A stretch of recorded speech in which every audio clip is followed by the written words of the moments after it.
Imagine you enter a strange room where a computer tells you that hidden somewhere in the building is a cube.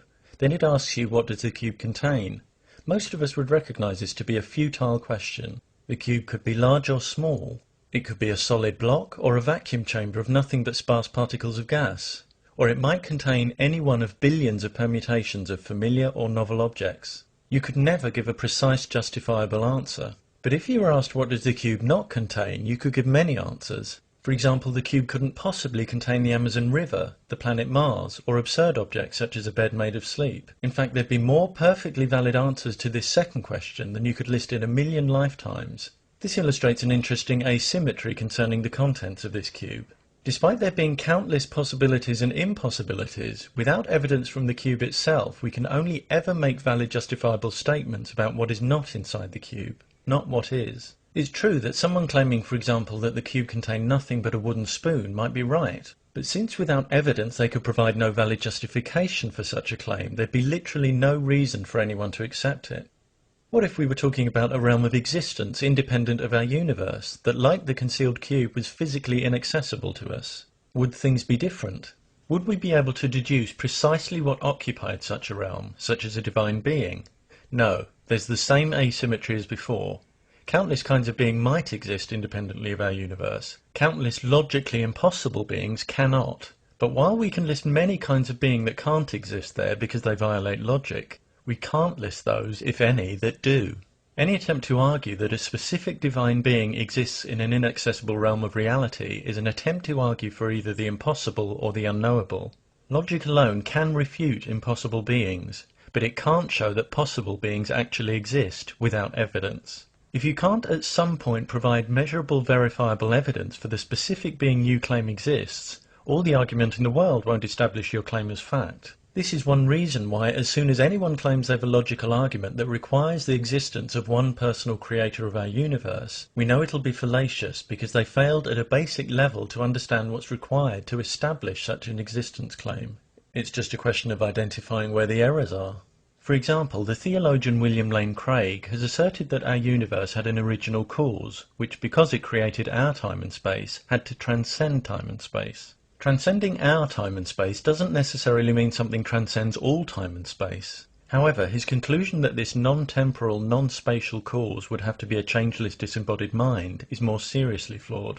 A changeless mind is by definition non-functioning. Minds and purposeful creation depend on change. Craig's changeless creator is self-contradicting and belongs to the category of the logically impossible. However seemingly plausible they may sound to the unwary or the already persuaded, all popular arguments for the existence of specific gods are based on false premises and/or conclusions and unjustified presuppositions, and 100 invalid arguments don't accumulate into one valid one. Many people with theistic beliefs don't get tangled up in pursuing doomed arguments like these. They know they can't prove gods with logic and have no need to do so. They realize their beliefs are personal and that others are entitled to different views. However, when you're not so willing to respect difference, when you disparage, attack, or work to create disadvantage for others because they don't share your beliefs, it shouldn't surprise you when those you try to oppress object to this unreasonable attitude and expose the flawed arguments that shore it up. A belief in one or more gods might sustain you in your own life, but when you pressure others to adopt your beliefs and participate in practices associated with those beliefs, you give up the luxury of not having to explain yourself. You give yourself the burden of proof. And certain reasons that might seem sound when justifying a belief to yourself are simply not valid when you're trying to establish existence claims to other people, however passionately you express them. You can't pester and bully people and then retreat behind faith when challenged on your behaviour. And if you can't demonstrate that gods exist, resorting to emotional blackmail to try to get people to believe is a dishonest tactic. When those who don't believe in gods show theistic claims to be invalid, it's often claimed that they're trying to prove gods don't exist. In fact, all they're doing is exposing flawed reasoning and encouraging intellectual honesty. It's understandable that when some have their claims debunked, it's an uncomfortable feeling, and employing red herrings becomes an attractive way to wriggle out of admitting their mistakes. But debunking claims about the existence of gods is just showing those who make such claims that they can't assert what they're trying to assert. The question of defining divine entities is where the problems begin. As soon as you define any god, you must justify why you've defined it that way, giving a valid reason for each quality you're attributing to it. Many who realize they can't justify any particular definitions avoid them altogether. But without definition, there's no adequately formed concept to have a belief about. And this is the stumbling block when people are asked to define the gods they claim exist. As their divine definitions become more specific, they have more to justify. The flaws in their logic become more numerous and their arguments become easier to refute. Conversely, as their definitions become more vague, the entities they're proposing cease to have any practical relevance. Ironically, the way many people define gods means that as well as having no logical support, they can't be supported with evidence either. For example, as soon as you say God X is non-physical, you've proposed a being that can't be quantified, tested or perceived, even in principle. You literally have nothing to work with. When trying to justify non-physical entities, people will often point out that we can't see the wind, but we still know it's there. However, this analogy is flawed. We know the wind is there because it is physical. Not only can we measure it and perceive it directly through our sense of touch, it can knock us off our feet and destroy buildings. The physical force it exerts could hardly be more dramatic. Indeed, we use that force to generate electricity. By contrast, it's not even clear what a being with no conceivable physical characteristics is supposed to mean. Even if you were proposing an entity that had a different type of physical existence, making it undetectable to humans, you'd have enough trouble explaining how you could know it was there. Many claim that the existence of particular gods can be demonstrated, that their powers can be manifested physically, and that these physical manifestations count as evidence. But even if we were to witness an event that genuinely challenged our understanding, that wouldn't justify inferring any specific divine agency.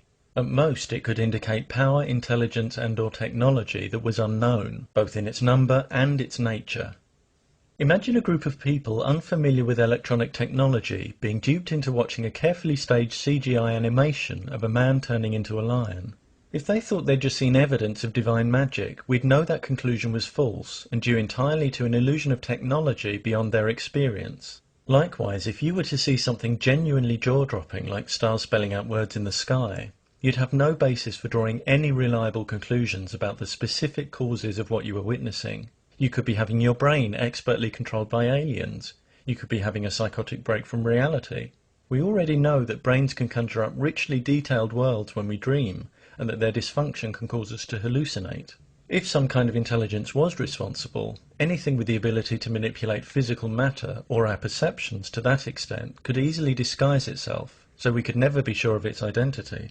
With such fallible brains and such limited technology, a spectacle like this would simply be beyond the scale of what we could apprehend or investigate. Could life forms of vastly greater intelligence and power exist beyond the current reach of our perception and technology? Certainly.